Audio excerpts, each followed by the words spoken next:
Hello, and thank you for purchasing this yardage book from SCIPD. Before we get into the course that you have chosen, I would like you to keep a few things in mind as we work through the book. You will not find many, if any, obstacles stated in this yardage book. You will only find guidance as to where to hit the ball rather than where not to hit it. This may seem like a small detail, but in our experience of developing juniors, we have found that the more obstacles players are aware of, the more they are drawn to them. Secondly, most of what is written is based upon our course management philosophy of creating opportunities. These are not birdie opportunities or par saves like you will hear talked about on TV. They are simply opportunities. Opportunities for you to make the next shot great, not because the last one was bad or because you want to putt from a certain score on your next stroke, simply because the shot you are about to hit deserves all of your attention, focus, and a positive attitude. We hope you enjoy this yardage book and the guided tour of the golf course as much as we enjoyed making it for you. Be sure to thank everyone that is working so hard to put on a great event for you to compete in. They will greatly appreciate your smile and a handshake as you say thank you. And gentlemen, please be sure to remove your hats when doing so.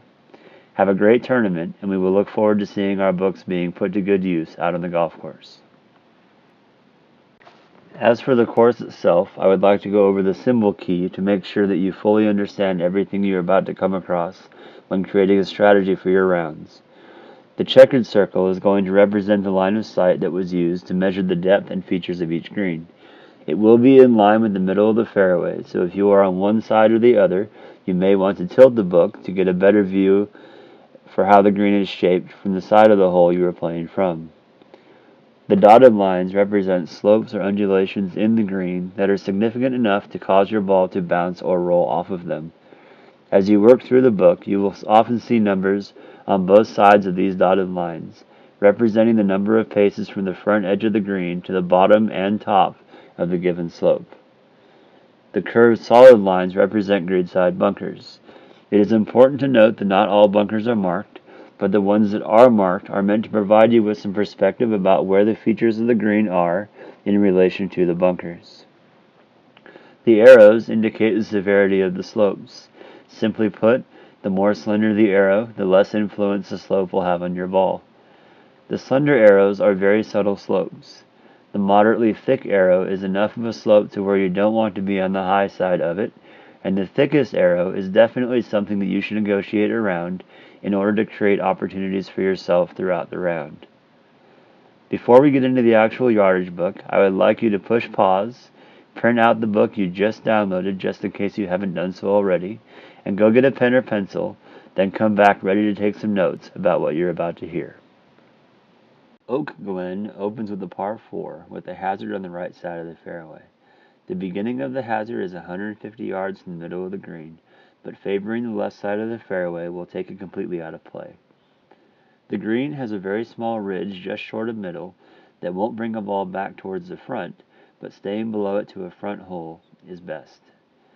If you find a pin location on the back left portion of the green, you will want to stay short and right of it for an uphill birdie putt. The second hole is simple off of the tee, with the approach shot playing to a slightly elevated green. The elevation of the green is not so severe that taking extra club is necessary, but keep in mind that the green tends to be a bit less receptive than normal. It is best to allow for a couple extra yards of roll when calculating your yardage and choosing a club for your approach shot. One feature of the green is that the right side will feed shots back to the center. If you tend to miss the ball to the right, find comfort in knowing that this slope will help you more than it will hurt you. The third hole veers slightly to the right and has a hazard on the left. The hazard starts 75 yards from the middle of the green, so leaving yourself 80 yards or more for your approach shot should take all the potential trouble out of play.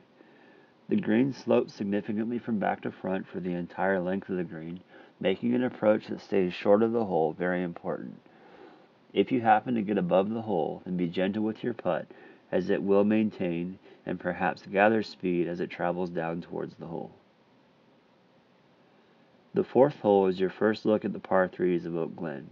With the green that slopes hard back to front and a mound on the right side of the green, club selection and distance control are at a premium here.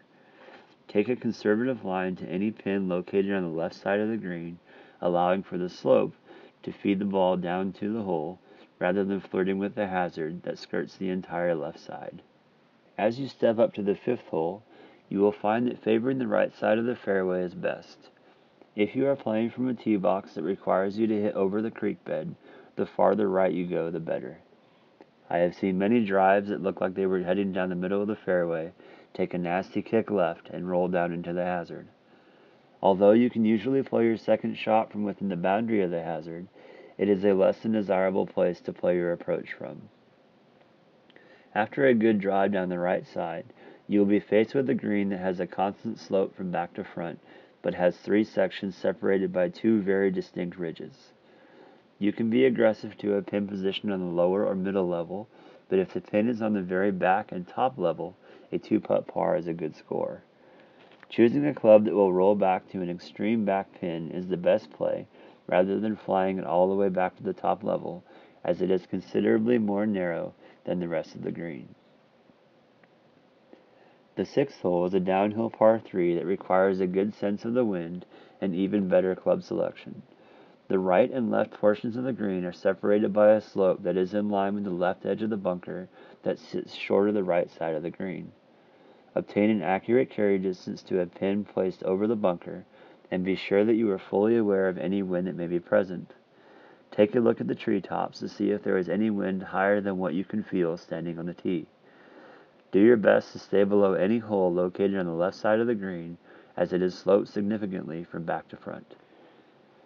The seventh hole is a par 5 that doesn't get very exciting until you get to your approach shot and birdie putt.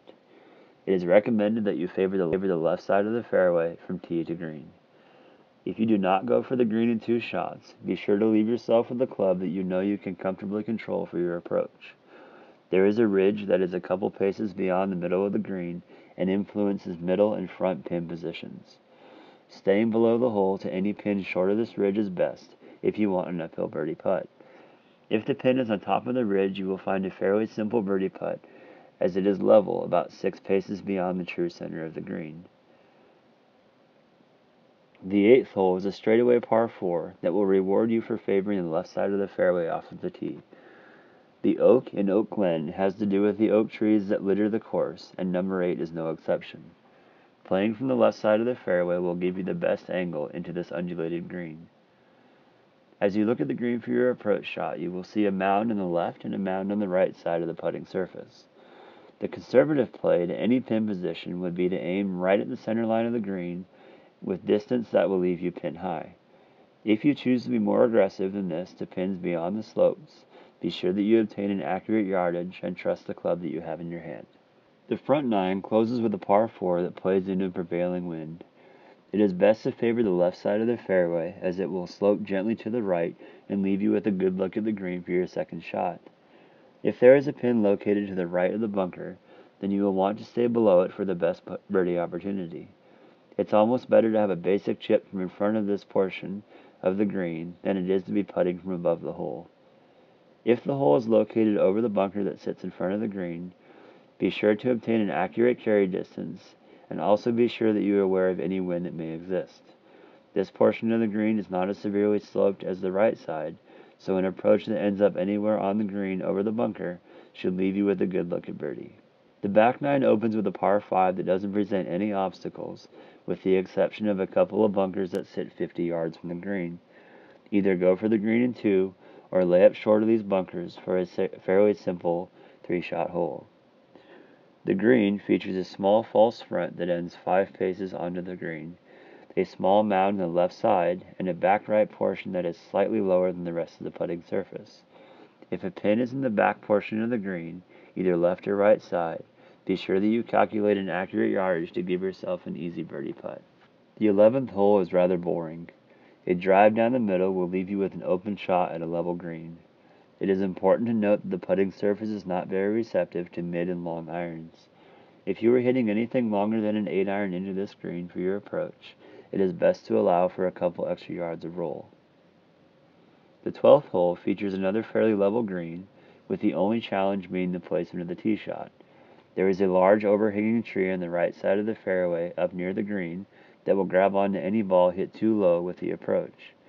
It is best to leave yourself 100 yards or more for the approach shot so that you can comfortably get over the tree without feeling like you have to do something extra to hit a high shot onto the green.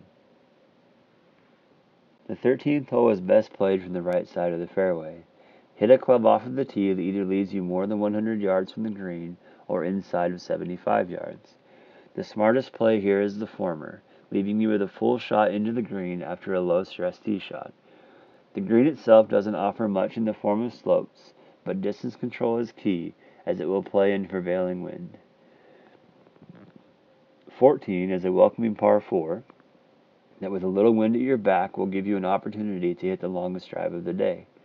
The goal here is simple: fairway, green, roll the putt. I would love to give you some fancy advice, but the truth here is, what you see is what you get. The 15th hole is the first of 4 closing holes that will be played into a prevailing wind. This green, as almost all of the last 4 are, is sloped from back to front with little room for error. If the pin is located on the back of the green, on top of the slope that you see in your yardage book, do not be aggressive in an attempt to get it close. I have seen many balls bounce over the back of this green, leaving a player with a nearly impossible up and down for par. Favor the left side off of the tee of the 16th hole.